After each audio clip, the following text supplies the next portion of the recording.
Hello friends, hello बेटा, कैसे हो? हाय माझं बाळ. साथियों पहुंच चुका हूं. आणि मी हा ब्लॉग बनवत आहे पहिल्यांदाच. तर मी आता MCA करायचं ठरवलेलं आहे. आणि MCA म्हणजे मी आधी CET दिली. CETमध्ये मला 90.77% मिळाले. त्याच्यानंतर मला GH रायसोनी कॉलेजमध्ये कॅपराऊंड थ्रू ॲडमिशन पण मिळालं.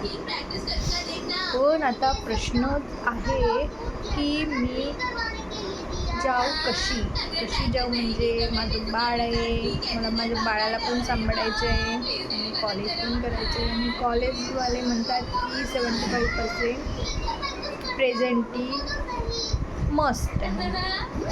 तर मी माझ्या बाळाशिवाय आतापर्यंत राहिलीच नाही. तर आता कसं करायचं हा प्रश्न आहे. तर आणि माझं वय आहे 34 इयर ओल्ड.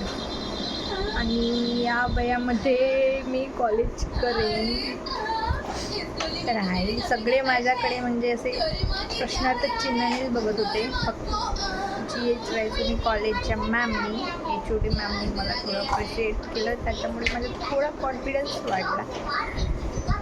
तर बघूया आता पुढे काय होते. कॉलेजचे टायमिंग आहे 8 ते 2. तर मी कसं करणार आहे, कसं जमेल मला की नाही, खूप प्रश्न आहेत मनामध्ये. करायचं नाही करायचं, जायचं नाही जायचं, खूप प्रश्न आहेत. सो वॉच माय जर्नी. तुम्हाला अपडेट देत राहील माझ्या जीवनाबद्दल. वॉच माय चॅनल. बाय.